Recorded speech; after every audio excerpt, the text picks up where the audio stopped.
Monsieur le Président de l'Assemblée nationale, Monsieur le Premier vice-président du Sénat, Monsieur le Président du Conseil constitutionnel, Monsieur le Premier Président de la Cour suprême, Mesdames et Messieurs les sénateurs, Mesdames et Messieurs les députés, Mesdames, Messieurs, chers compatriotes, qu'il me soit tout d'abord permis de remercier Monsieur le Président de l'Assemblée nationale pour ses paroles de bienvenue et ses encouragements au début de ce nouveau mandat. Je tiens à exprimer une fois encore devant vous ma reconnaissance au peuple camerounais de m'avoir renouvelé sa confiance. Celle-ci sera pour moi un soutien indispensable dans l'exercice des hautes responsabilités que j'aurai à assumer au cours des prochaines années. Le serment que je viens de prêter devant le peuple, selon les termes de l'article 7 de notre Constitution, en présence de ses représentants, revêt une haute valeur symbolique à un double titre. Il implique une fidélité absolue aux institutions de la République, à laquelle je ne saurais déroger. Il a d'autre part valeur d'engagement personnel irrévocable à se conformer aux obligations qui sont celles du chef de l'État, telles qu'elles sont définies par notre loi fondamentale. Comme par le passé, ce sont ces principes qui guideront mon action au service du peuple camerounais au cours du septennat des grandes opportunités qui s'ouvrent aujourd'hui.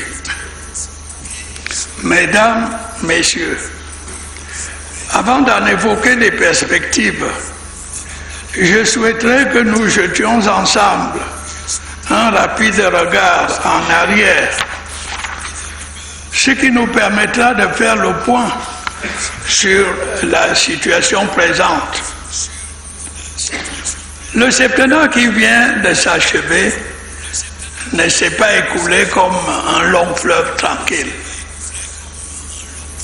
Au plan de la sécurité, nous avons d'abord été confrontés aux attaques répétées du groupe terroriste Boko Haram, qui a semé la terreur et la désolation dans l'extrême nord de notre pays.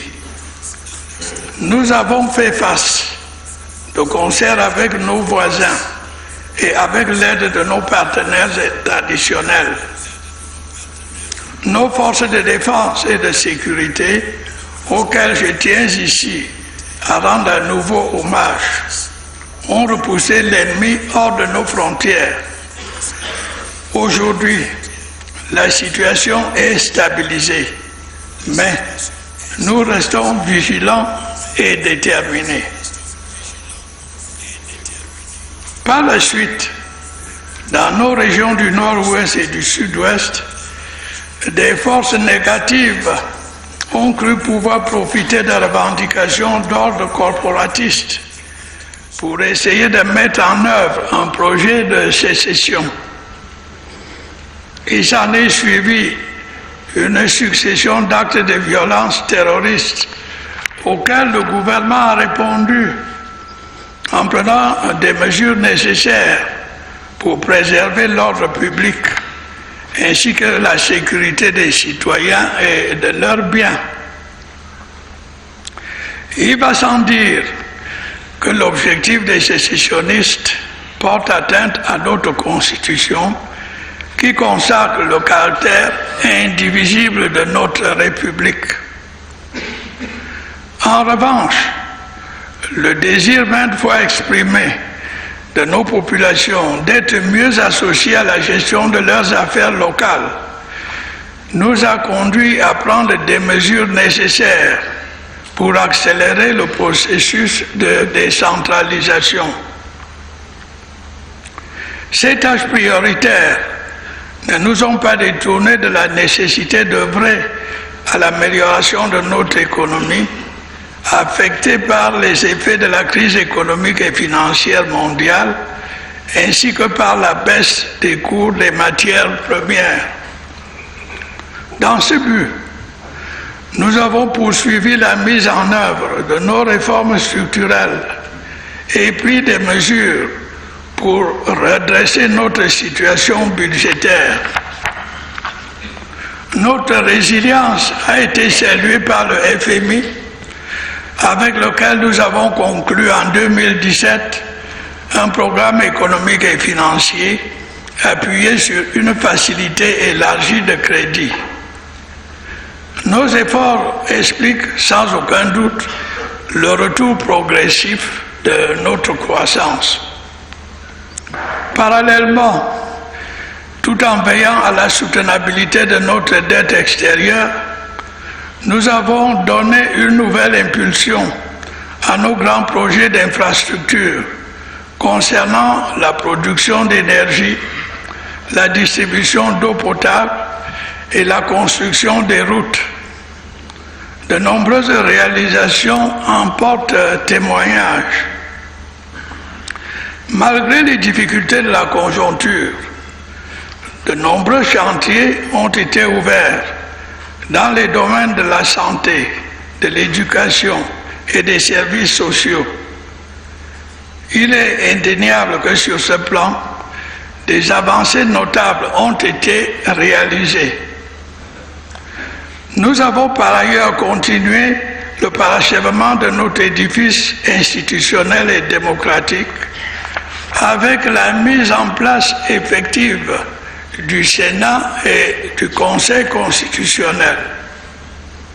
Ainsi, contre vents et marées, nous avons maintenu notre cap vers l'émergence.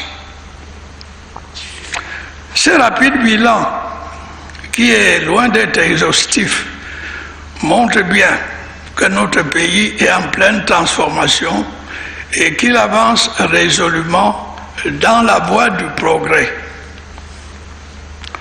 Mesdames, Messieurs, d'une façon générale, au cours du septennat qui s'annonce, nous veillerons à consolider nos acquis tout en explorant les pistes nouvelles nous permettant de saisir toutes les opportunités d'un monde en constante évolution.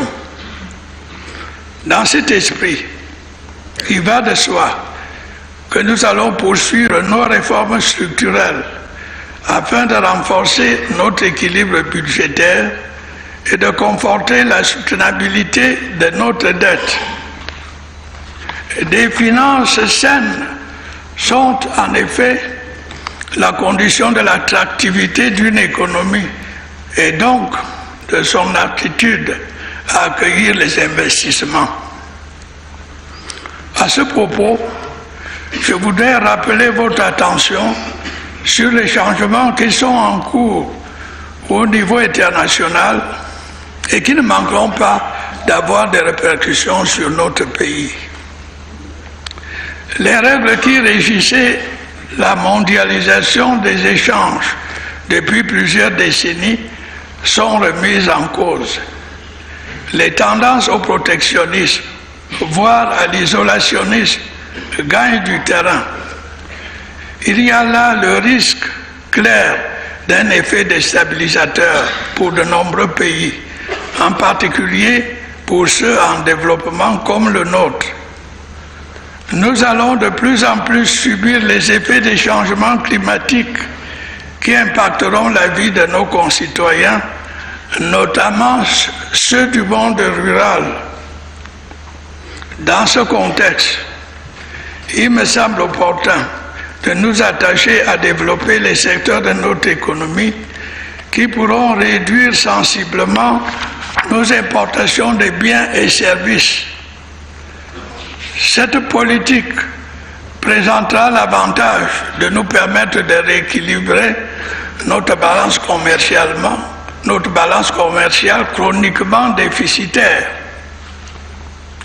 Par ailleurs, nous allons réaliser une véritable révolution agricole en modernisant nos moyens de production et en transformant davantage nos produits agricoles. Cela devrait aller de pair avec la mise à disposition de nouveaux équipements, magasins de stockage et routes d'accès. Ainsi pourrait se conforter notre statut de grenier de l'Afrique centrale. Une économie moderne ne saurait se concevoir sans l'existence d'un secteur industriel performant. Nous disposons d'un plan directeur d'industrialisation qui définit les contours et le contenu d'un projet d'envergure dans ce domaine. Sa réalisation sera une des tâches prioritaires du septennat. L'industrie, comme l'agriculture, exige un apport d'énergie stable et suffisant. Nous avons entrepris des efforts importants dans ce secteur depuis un certain temps déjà. Les barrages et les centrales hydroélectriques que nous avons construits devraient nous permettre à plus ou moins brève échéance de répondre pleinement aux exigences de notre économie et aux préoccupations de nos populations en la matière. Mais nous ne nous arrêterons pas là. Nous continuerons d'exploiter tous les sites et cours d'eau disponibles afin de faire du Cameroun un grand producteur d'électricité dans notre continent. Nous ne délaisserons pas pour autant les zones rurales en les dotant progressivement de centrales solaires. De la même façon, nous continuerons à développer nos infrastructures de transport, routes, ports, aéroports, au bénéfice de notre économie, mais aussi pour faciliter les communications avec nos voisins. D'autre part, conscient que la finalité de la démocratie est d'apporter au plus grand nombre des conditions de vie aussi bonnes que possible et une véritable égalité de chances, je persisterai à consacrer tous mes efforts à favoriser la relance de la croissance économique créatrice d'emplois, notamment pour les jeunes et susceptible d'améliorer le pouvoir d'achat, à promouvoir le rôle des femmes dans notre société, à faciliter l'intégration sociale des jeunes en développant encore davantage notre système éducatif à tous les niveaux et en mettant l'accent sur la professionnalisation, à lutter contre l'exclusion, notamment par une meilleure protection des personnes vivant avec un handicap, à améliorer l'accès aux services publics de l'eau potable et de l'électricité, à renforcer notre système de santé en ouvrant de nouveaux hôpitaux et en finalisant un dispositif de sécurité sociale efficace, à mettre en valeur une politique d'habitat social digne de ce nom, à valoriser notre patrimoine culturel et enfin à apporter au secteur sportif le soutien qu'il mérite pour que les efforts que nous avons consentis pour accueillir la CAN 2019 reçoivent leur juste récompense. Mesdames, Messieurs, les grands défis que nécessite l'accès à l'émergence de notre économie que j'ai rappelés et les engagements que j'ai pris pour améliorer la qualité de la vie des Camerounais supposent en premier lieu que des conditions adéquates de stabilité et de sécurité soient réunies. Je puis vous donner l'assurance que je ferai en sorte que ce soit le cas. L'objectif de l'émergence doit être érigée en grande cause nationale qui mobilise l'ensemble de nos concitoyens afin de faire du Cameroun un pays moderne et socialement avancé. Les agents du service public comme du secteur privé ont à cet égard un rôle important à jouer. Je connais leurs difficultés. Je prendrai les mesures nécessaires à l'amélioration de leurs conditions de travail afin de leur permettre de mieux participer au progrès de notre pays. Avant de conclure, je veux souligner que je me suis attentivement penché sur les frustrations et les aspirations de la grande majorité de nos compatriotes du Nord-Ouest et du Sud-Ouest. Un bon nombre de réponses à ces préoccupations et à ces aspirations sera apporté dans le cadre de l'accélération du processus de décentralisation en cours. Dans les meilleurs délais possibles, des mesures seront prises pour élargir le champ de compétences des collectivités territoriales afin de leur donner les moyens d'une plus grande autonomie. Quant à la promotion du bilinguisme et du multiculturalisme, elle continuera à être mise en œuvre par la commission qui y est dédiée. Ces actions et d'autres seront prises pour régler nombre de problèmes qui sont à l'origine des frustrations et des insatisfactions qui se sont manifestés ces derniers temps. Nous espérons que cela permettra de rétablir le calme indispensable au retour à des activités économiques et sociales normales. J'ai l'intime conviction que l'écrasante majorité de nos compatriotes des deux régions concernées aspirent à retrouver rapidement la paix au sein de la communauté nationale.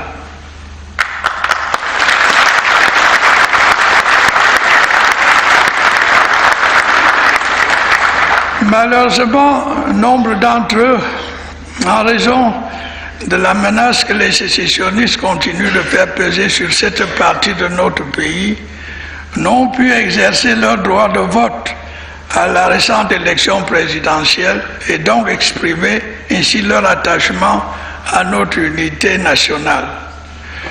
Je leur demande de ne pas perdre espoir et d'accorder tout le soutien possible à l'action des autorités en vue du rétablissement de la paix. Ils savent mieux que personne ce que serait leur existence sous le joug d'extrémistes qui font régner la terreur et la désolation dans leur région depuis quelques mois. À ces entrepreneurs de guerre qui mettent à mal notre unité nationale et prônent la sécession, il faut qu'ils sachent qu'ils se heurteront non seulement à la rigueur de la loi, mais aussi à la détermination de nos forces de défense et de sécurité.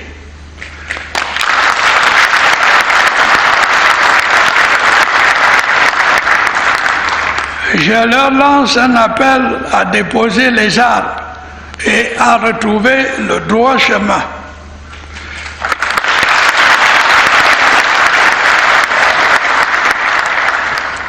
J'en appelle tout particulièrement aux jeunes qui se sont laissés entraîner dans une aventure sans lendemain.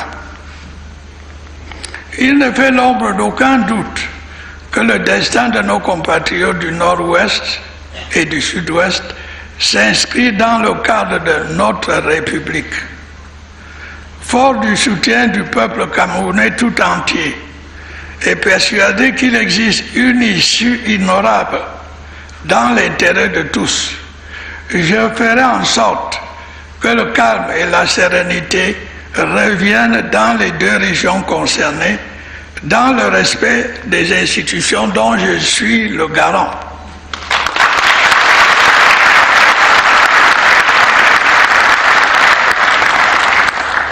Adressant maintenant à mes jeunes compatriotes, je voudrais vous dire de ne pas perdre espoir. J'ai compris votre aspiration profonde à des changements qui vous ouvrent les portes de l'avenir et permettent votre plein épanouissement.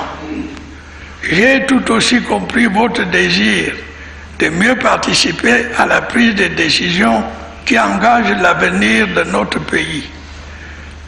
J'en tiendrai compte en ayant à l'esprit que le Cameroun de demain se fera avec vous.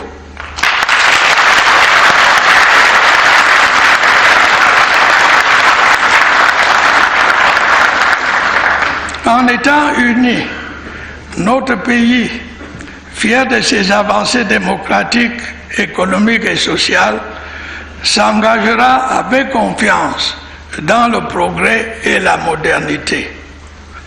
C'est pourquoi je demande ici et maintenant au peuple camerounais dont je connais le patriotisme de m'aider à continuer dans la paix l'œuvre de construction nationale.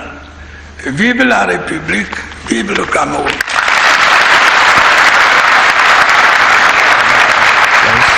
The President of the Republic of Cameroon, His Excellency Paul Biya, who has just spoken for the very first time after the oath-taking ceremony. He's consulting with the President of the National Assembly. He just talked about, did a flashback on these last 7 years. He talked about the structural reforms to better manage the debts of the Republic, which was achieved. Free market and globalization brought untold damage to developing countries, Cameroon included. Talked about the Green Revolution, which says has moved far but has to be done again so as to help Cameroon move from intensify its agricultural platform to industrialize and create industries that would transform the agri products here. And in the hemicycle now, they are singing a song in honor of the President of the Republic. Roads, ports and railways were constructed. Professionalization of agriculture, of education, was at the forefront of our educational system to help the youth. And talking about the next 7 years, he says, like the President of the National Assembly said, this will be 7 years of great opportunities. He will ensure that security reigns, and talked about having to follow keenly the frustrations of the people of the Northwest and Southwest, and that the Mosonga Commission will continue to work hard to ensure that our bilingualism becomes an asset. Talked about, beside what has been done, much will still be done so as to make the people of the Northwest and the Southwest feel part of the whole, and that their place is in this republic. He called on the fighters in the Northwest and Southwest to drop their arms and come back to the fold. He said everything will be done for calm to return, given that the people of that part of the country have suffered enough. And to the youth, he says Cameroon will do everything to be able to build a better Cameroon for them for tomorrow, and that they are part of that building process. Right now, we are at the National Assembly, and the officials who have just carried out the swearing-in ceremony are signing the deed, being signed by the Chief Justice of the Supreme Court, the President of the Constitutional Council, the man who carried out the swearing-in ceremony, that is the President of the National Assembly, and the first Vice President of the Senate, Mr. Senator Aboubakari Abdullahi. They would sign the deeds, and then the President of the Republic will have a copy, and then the other officials there will have copies also. They would sign 5 copies of that deed, that is the swearing-in deed. Madeleine. Et ça, c'est évidemment conformément à l'article 141 de la Constitution. Il est dressé l'acte du serment. Donc, 5 originaux authentiques sont signés en ce moment par le président de l'Assemblée nationale est co-signé par les présidents du Sénat. Le président du Sénat représenté, si nous le disions, par le premier vice-président qui a reçu délégation de signature de Marcel Nyat Ndifendi, le président du Conseil constitutionnel Clément Atangana et le premier président de la Cour suprême, Kobe Sonné, qui co-signe donc tous cet acte du serment, et l'un des originaux de l'acte visé est conservé par le secrétaire général de l'Assemblée nationale, qui a été au four et au moulin dans les préparatifs de cette cérémonie de prestation de serment.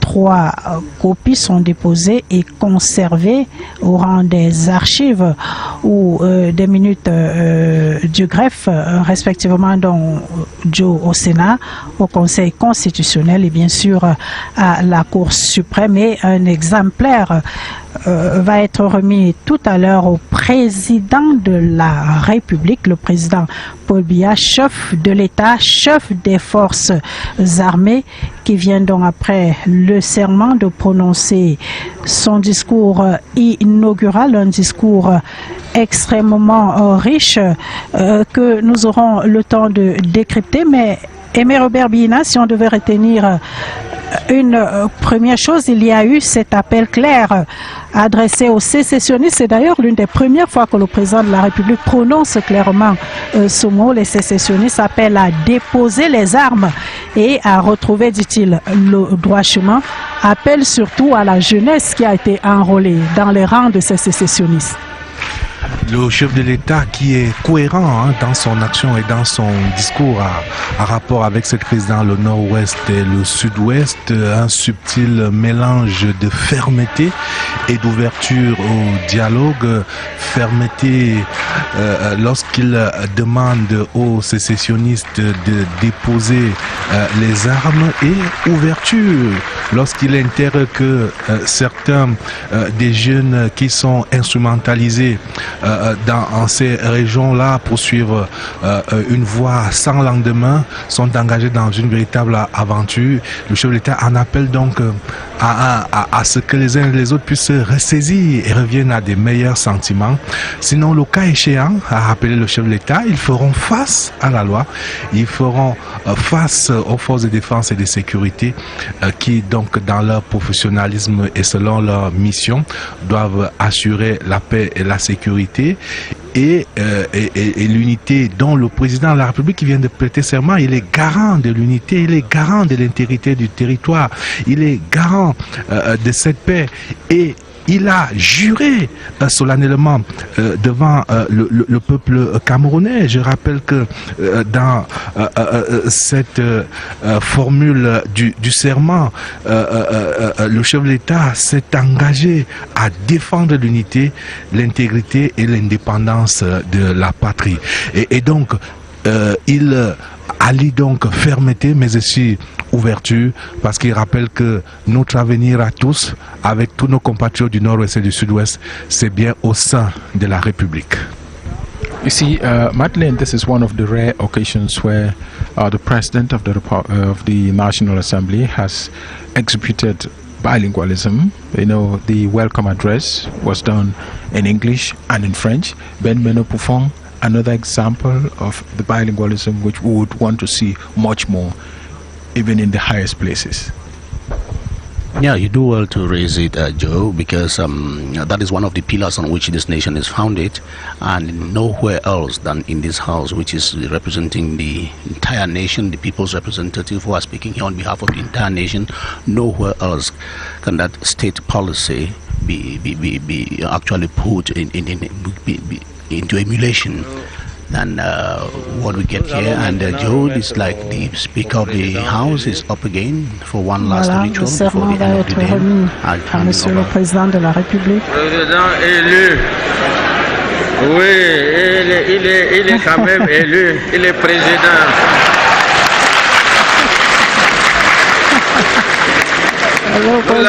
Nous allons lui remettre l'acte signé par le président de la Cour constitutionnelle, le président de la Cour suprême, le premier vice-président du Sénat et moi-même. Monsieur le Président.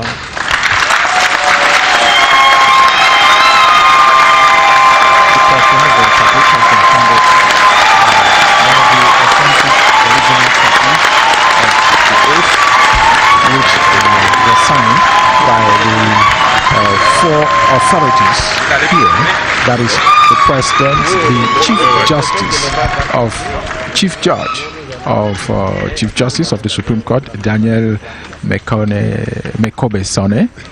Then we had the President of the Constitutional Council. The President wants to say something. Les trois personnalités qui avaient accueilli le chef de l'État vont le raccompagner. Le président de la République qui va donc quitter l'hémicycle.